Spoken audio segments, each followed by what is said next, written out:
Ito na yung boss Para namin, ma... ah. Ay! Si ma'am na pala ang magsasign ng quotation eh.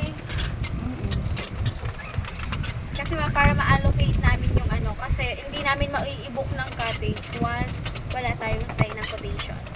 Eh, saan kami? Pag-booking. Sa team building, ito yung area natin.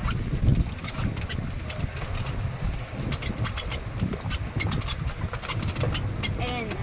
Itong obstacle course is part of activities lang. We have 6 activities po. May facilitator dito. Yes ma'am, included na doon. Activities and materials. So yung opening remarks natin, dito yun ma'am, pwede dito or malapit sa cottage. Pero usually dito namin ginaganap, open area po. Check yung